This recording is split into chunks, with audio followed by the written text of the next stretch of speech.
So yun mga katropa, dito tayo ngayon sa NLEX, going to LTO tayo mga katropa, kasi pag-utusan na naman tayo magpa-change oil ng magpa-register ng sasakyan ni Maylin. Wala kasi siyang time mga katropa, kasi nga nasa office siya. Ako absent po na ako sa shop ko ngayon, kasi nga para nga magpa-register nito mga katropa. So nasa NLEX na tayo. Maraming nagtatanong sa akin kasi yung previous, kasi may vlog ako na tungkol sa NLEX para sa mga baguhang driver, paano ba mag-drive sa NLEX, ganon. So dugtungan na lang natin yung mga katropa. Dito sa NLEX, napakasimple lang naman ito mag-drive mga katropa. Even motor dala mo, motor, 4 wheels, mas easy ito mga tropa, kasi hindi katulad sa mga EDSA na sobrang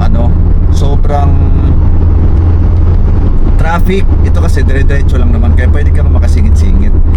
Dito lang mga katropa, mayroon mga kategory dito. May mga kategory dito kung saan ka pupwesto. For example mga katropa, ako nasa 1, 2, 3 third lane ako.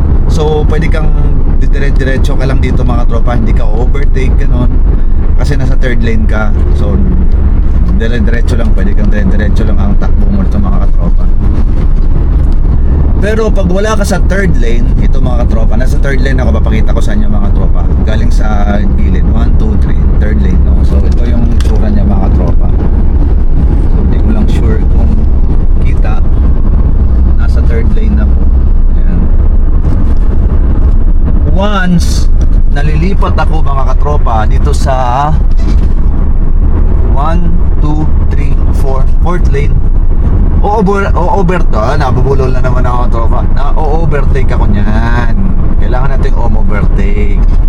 So ganito, ito ang sistema niyan mga katropa. So nasa third lane ako. Yan, kung gusto kong sa fast lane, ito mangyari mga tropa, lilipat lang ako. Yan, fast lane to mga katropa, itong lugar na to. Fast lane yan. Pwede kang humarurot dito ng takbo. Pero kasi kailangan pag overtake ka lang dito, huwag kang mag-stay dito mga katropa, kasi nga to, for overtake lang to mga katropa. Pag may gusto kong overtake ka na mabagal sa harapan mo, dito ka lilipat mga katropa. Yan ang bilis ng Montero. Pwede namang ganyan, pero hindi ko ginagawa yan mga katropa. Mahirap yung ganyan mga katropa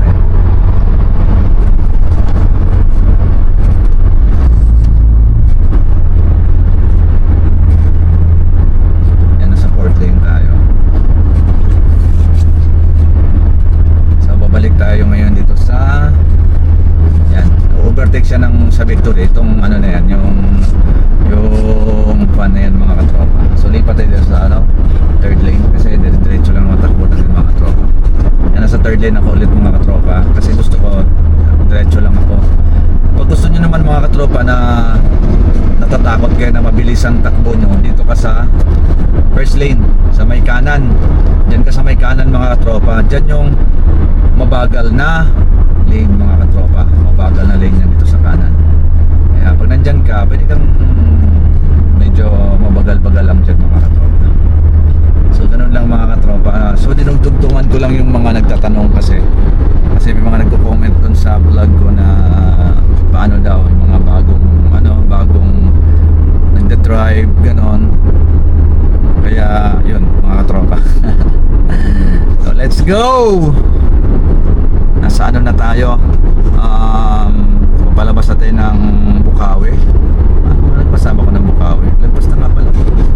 Paano na tayo ng ng Santa Rita mga katropa. Santa Rita na pala tayo. Hindi ko na pa namamalayan kasi nagdadaldal ako mga katropa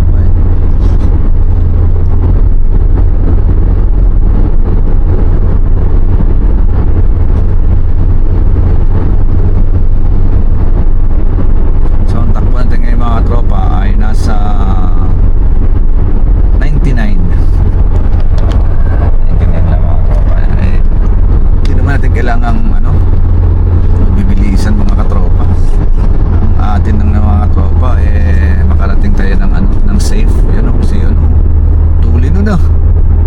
What's